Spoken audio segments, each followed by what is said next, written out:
दुनिया में जो कठिन हालात बने हैं उनका प्रभाव लंबे समय तक बने रहने की आशंका है। इसलिए हमें तैयार रहना होगा, हमें एकजुट रहना होगा। हम कोरोना के समय भी एकजुटता से ऐसी चुनौतियों का सामना कर चुके हैं। अब हमें फिर से उसी तरह तैयार रहने की आवश्यकता है। और जो स्टेटमेंट प्रधानमंत्री जी ने संसद में दिया उसमें उन्होंने खुद कहा कि आने वाला समय जो है वो बहुत कठिन है। क्या जरूरत थी उनको युद्ध के एक शाम पहले नेतन्याहू को जाके गले लगाने की? क्या जरूरत थी? इजराइल जाने की क्या जरूरत थी? ट्रंप की गुलामी करने की क्या जरूरत थी? पूरे देश को ट्रंप की कदमों में रखने की क्या जरूरत थी? ईरान हमारा पुराना दोस्त था, ईरान से दुश्मनी कर ली। आज स्वागत है आपका मेरे चैनल रिवॉल्यूशन मैसेज पर। मैं हूं कामरान रिजवी। प्रधानमंत्री मोदी जी का जो बयान आया, उस बयान ने जिस तरह गुजरात के कुछ शहरों में अफरा तफरी मचवा दी, पेट्रोल पंप की लाइनें लंबी लंबी करवा दी, तो ये जो अफरा तफरी थी ये सिर्फ गुजरात तक सीमित नहीं रही। अब वीडियो आ रही हैं, मध्य प्रदेश से भी आई, उत्तर प्रदेश से भी आई, कई वीडियो हैं सोशल मीडिया पर, आप देख सकते हैं कहीं ना कहीं की आपको दिखी जाएगी। मैं भी साथ साथ आपको स्क्रीन पर चलाकर दिखा रहा हूँ। ये जो तस्वीरें आ रही हैं ये साफ दिखा रही हैं कि लोग डर गए हैं। ऐसा लगने लगा है कि जैसे अपने सर से हर तरह की जिम्मेदारी को हटाने के लिए जो एक रास्ता होता है वो अपनाया गया है, और जिस रास्ते को कहा जा सकता है कि डर फैलाकर अपने ऊपर से हर इल्ज़ाम को हटा दो। जो स्टेटमेंट प्रधानमंत्री जी ने संसद में दिया उसमें उन्होंने खुद कहा कि आने वाला समय जो है वो बहुत कठिन है। ये केंद्र सरकार की और मोदी सरकार की जो नीतियां हैं, विदेश नीति है खासकर, उसकी वजह से आज पूरा देश ये भुगत रहा है। क्या जरूरत थी उनको युद्ध के एक शाम पहले नेतन्याहू को जाके गले लगाने की? क्या जरूरत थी? इजराइल जाने की क्या जरूरत थी? ट्रंप की गुलामी करने की क्या जरूरत थी? पूरे देश को ट्रंप की कदमों में रखने की क्या जरूरत थी? ईरान हमारा पुराना दोस्त था, ईरान से दुश्मनी कर ली। आज हमारा कोई भी जहाज वहां से गैस या पेट्रोल लेकर, तेल लेके नहीं निकल पा रहा। अरविंद केजरीवाल, ये वीडियो मैं आपको चला के दे रहा हूँ, आप इस वीडियो को देखिए, हमारे चैनल पर भी अपलोड किया। अरविंद केजरीवाल जी ने बहुत अच्छा एक स्टेटमेंट दिया था कि क्या ज़रूरत थी जंग से एक दिन पहले जाकर नेतन्याहू को गले लगाने की, क्या ज़रूरत थी देश को ट्रंप के कदमों में डाल देने की। ये बात बिल्कुल सही मालूम मालूम होती है। अरविंद केजरीवाल जी का जो स्टेटमेंट है बिल्कुल सही लगता है उस वक्त तक जब ये तस्वीरें सामने आती हैं। ये जितनी भी तस्वीरें आ रही हैं पेट्रोल पंप पे, ये जो लाइनें लगने की, ये सच में एक चिंता का विषय है। लोग डर गए हैं, और इसीलिए डर गए हैं क्योंकि प्रधानमंत्री मोदी ने संसद के अंदर एक ऐसा जुमला, एक ऐसा स्टेटमेंट कहा, एक ऐसी बात कह दी कि जिसने लोगों को डरा दिया। इस बात से सब अवेयर हैं, और ये बात सिर्फ मैं नहीं कह रहा हूँ, ये बात जनता खुद कह रही है, जिसके बारे में मैं एक न्यूज़ चैनल का इंटरव्यू आपको दिखाऊंगा, जिसके अंदर एक व्यक्ति जो पेट्रोल पंप की लाइन में लगा हुआ है वो खुद ये बात कह रहा है। तो सबसे पहले मैं आपको कुछ तस्वीरें दिखाता हूँ जो पेट्रोल पंप के ऊपर जो लाइन लगी हुई हैं उसकी, आप वो देखिए। मोदी जी अगर ना बोलते सदन में, कोरोना जैसा आप इंतजाम कर ले तो ऐसा पैनिक हाल ना होता। ये उन्होंने गलत बयानी करने की वजह से ये ऐसी जनता में सब लोग करने लगे। आप भी टंकी फुल कराए ले रहे हैं? टंकी कैसे फुल कराएं? पैसे तो होने चाहिए फुल कराने के लिए। पहले तो जेब फुल होनी चाहिए तो टंकी फुल हो जाएगी। जेब में पैसा ही नहीं है, कहीं चलाने आए तब भी लाइन लगेंगे। कहीं डर है कि पेट्रोल ख़त्म हो जाएगा? आप डर वैसा है ही नहीं, हम लोग का रिलेशन वैसा है ही नहीं। गैस के लिए है, गैस के लिए हम लोग लड़ रहे हैं। गैस की भी दिक्कत है? गैस की है, सबकी दिक्कत है, किराएदारों लोगों के लिए दिक्कत है। वो सब लोग छोड़ छोड़ के चले गए अपने अपने घर।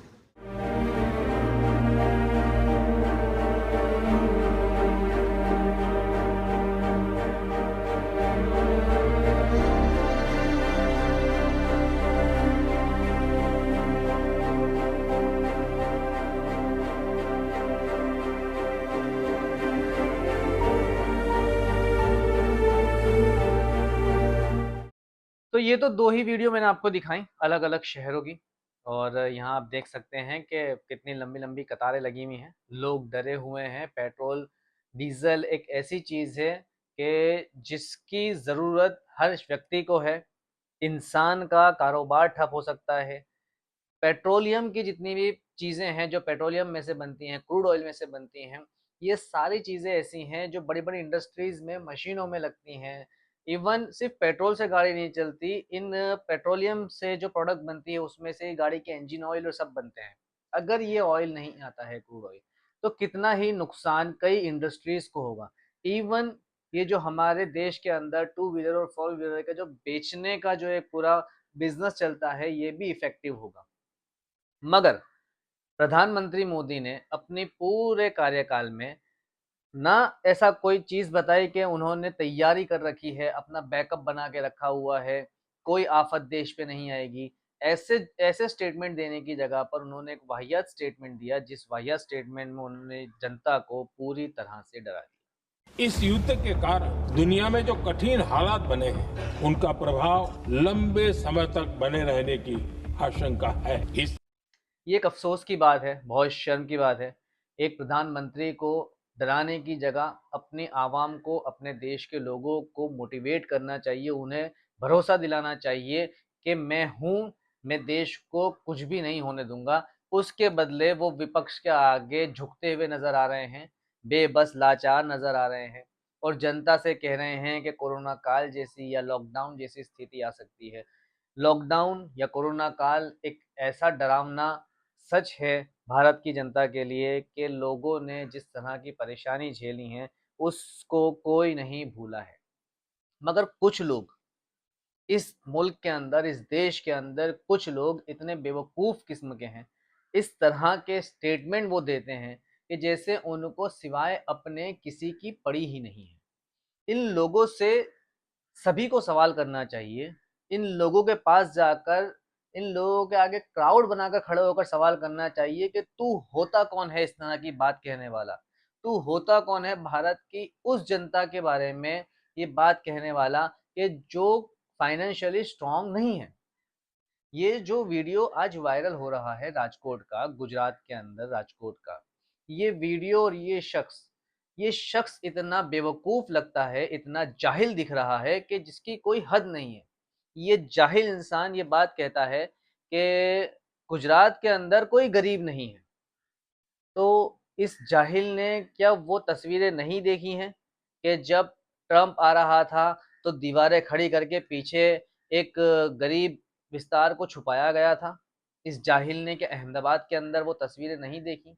इस जाहिल ने दूसरे गुजरात के शहरों के अंदर वो तस्वीरें नहीं देखी जहाँ गरीब लोग रहते हैं, जिनकी दिन की इनकम 200 से 500 रुपए तक ही है।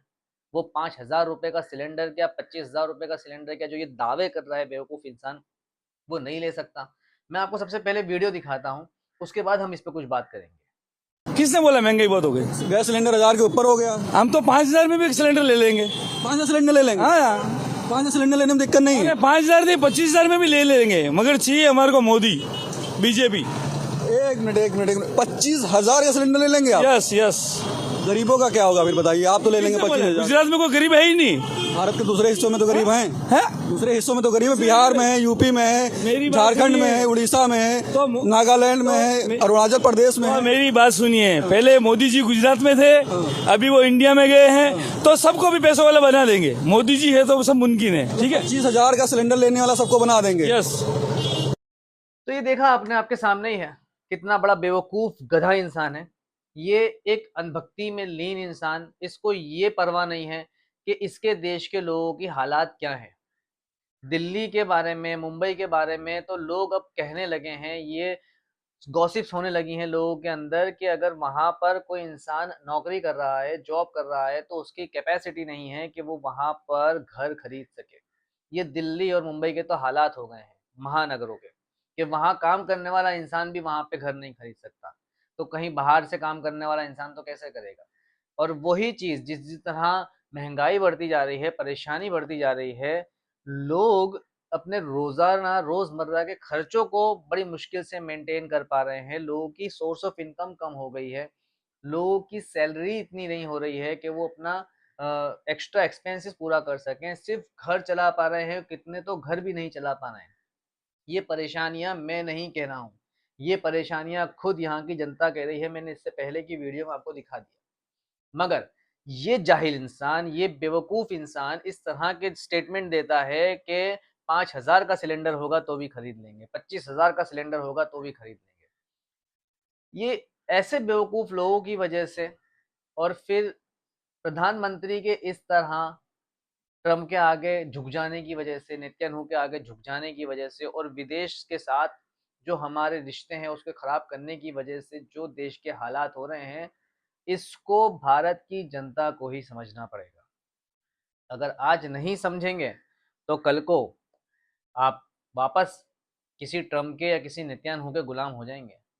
आज तो सिर्फ जो संजय सिंह हैं या अरविंद केजरीवाल जी हैं या और भी जितने भी नेता हैं विपक्ष के, इन लोगों ने जो कहा है कि ये गुलाम हैं, प्रधानमंत्री मोदी गुलाम है, तो यार ये बात तो प्रूव कर रहे हैं प्रधानमंत्री खुद कि हाँ वो गुलाम है।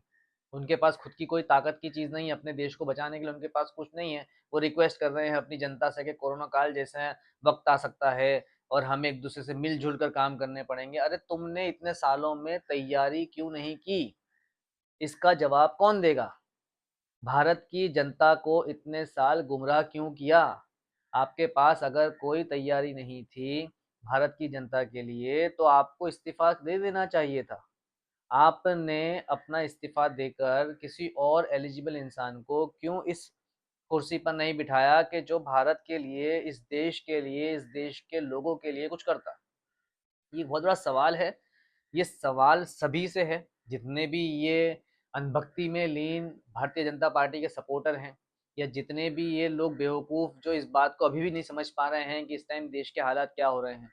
इन सब से सवाल है कि इतने साल सत्ता में रहने के बाद, 56 इंच की छाती दिखाने के बाद और अमेरिका को लाल आंख दिखाने के बाद भी हम इतने कमज़ोर हालात में क्यों हैं? हमारे देश के हालात अच्छे क्यों नहीं हैं? नौकरी के बारे में कई महीनों से, कई सालों से चलता आ रहा है, प्रोटेस्ट हो रहे हैं, सरकारी एग्ज़ाम के बारे में प्रोटेस्ट हो रहे हैं, आए दिन कुछ ना कुछ सुनने को मिल रहा है। तो इतने साल ये सरकार कर क्या रही थी? आज सबसे ज़्यादा ज़रूरत है, इंसान सरकार चुनता ही इसलिए है ताकि इस तरह के मौक़ों पर ये जो लाइनें लग रही हैं, ये जो लोग सिलेंडर की लाइनें लगा रहे हैं, ये जो पेट्रोल पंप पे लोग लाइन लगा रहे हैं, इस तरह की परेशानियाँ ना झेलनी पड़ जाएँ, इसीलिए इंसान वोट देता है, इंसान सरकार चुनता है। मगर आपके सामने है, सरकार चुनने के बाद भी परेशान आम जनता ही हो रही है। वो लोग जो रोज़ कमा कर रोज़ खा रहे हैं, या वो लोग जो कहीं 9 से 5 की या 10 से 7 की जॉब कर रहे हैं, परेशान तो वही हो रहा है क्योंकि वो फिक्स सैलरी पर है। उसके लिए महँगाई आ जाना मतलब अपने ऊपर एक बहुत बड़ा पहाड़ टूटने के बराबर है। मगर कौन समझेगा? हमारे प्रधानमंत्री तो ये स्टेटमेंट देकर हाथ खड़े कर दिए हैं, हाथ झटक दिए हैं। उन्होंने तो बताया ही नहीं कि पिछले कई सालों में उन्होंने देश को मजबूत बनाने के लिए क्या किया, और आज देश मजबूत है या नहीं। उन्होंने तो डरा दिया पब्लिक को, और आज वो डर इस हद तक बढ़ गया है कि आप ये लाइनें पेट्रोल पंप पर और गैस की एजेंसीज के बाहर देख रहे हैं। ये सवाल, ये सारे सवाल भारत की जनता की तरफ से मैं पूछ रहा हूँ कि आखिर ऐसा क्यों है? हमारा देश क्यों इतना पीछे जा रहा है? ये सवाल है। और बुरी बात और सबसे घटिया बात ये है कि विधानसभा के अंदर गुजरात के कई ऐसे नेता हैं चापलूसी करने में जो बाज नहीं आ रहे हैं, वो आज भी हिंदू मुस्लिम का एंगल दे रहे हैं। एक नेता हैं गुजरात के, वीडियो में आपको दिखाऊंगा। उस वीडियो के अंदर संसद के अंदर, वो विधानसभा के अंदर वो कह रहे हैं कि 500 हिंदुओं के बीच में एक मुसलमान सेफ रह सकता है, मगर 500 मुसलमानों के बीच में एक हिंदू सेफ नहीं रह सकता। इस तरह के जुमले इस परेशानी वाली स्थिति में देने की क्या ज़रूरत है? हिंदू मुस्लिम करने की क्या ज़रूरत है?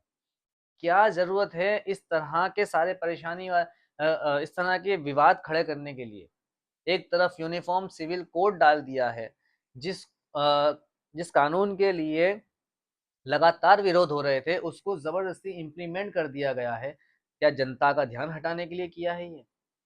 क्या जनता को परेशानियों से और परेशानियों में डालने के लिए किया है ये यूनिफॉर्म सिविल कोड की इस वक्त क्या ज़रूरत थी? इस वक्त क्या ये पेट्रोल, डीजल, ये गैस सिलेंडर या ये पब्लिक की इनकम, ये क्या बड़े मुद्दे नहीं थे? क्या आपने यूसीसी को लाकर पब्लिक को और इसमें उलझा दिया? सवाल है ये भारत की तरफ से, भारत के आम लोगों की तरफ से, हमारे चैनल के ज़रिए ये भारतीयों की तरफ से सवाल है जो परेशान हो रहे हैं कि आखिर क्यों इस तरह की चीज़ें करने की क्या ज़रूरत थी? ये सवाल अगर आपको पसंद आए हैं, हमारे व्यूवर्स को पसंद आए हैं, ये वीडियो अगर पसंद आया है तो इस वीडियो को ज़रूर शेयर कीजिए ताकि लोगों तक असल मुद्दों की बात पहुँचे, लोग असल मुद्दों को जानें, समझें और असल मुद्दों पर ही बात करें, इधर उधर की उलझनों में ना रहें और सवाल सीधा सरकार से करें। उनको चुना है तो हमारे काम करने के लिए चुना है, हमारे लिए चुना है, हम उनकी गुलामी करें इसलिए नहीं चुना है। अगर वीडियो पसंद आया है तो वीडियो को लाइक ज़रूर कीजिएगा, शेयर ज़रूर कीजिएगा और चैनल को सब्सक्राइब ज़रूर कीजिएगा। और हमारी इसी तरह की वीडियो हमें आपका सब्सक्राइब करना, आपका वीडियो को लाइक करना हमें मोटिवेट करता है, सच बताने के लिए हमें मोटिवेट करता है, आप तक सही बात पहुंचाने के लिए। तो इस वीडियो को लाइक और शेयर ज़रूर कीजिए, हमें सपोर्ट ज़रूर कीजिएगा। मिलते हैं अगली वीडियो में, अपना ख्याल रखिएगा इस परेशान हाल इस माहौल के अंदर।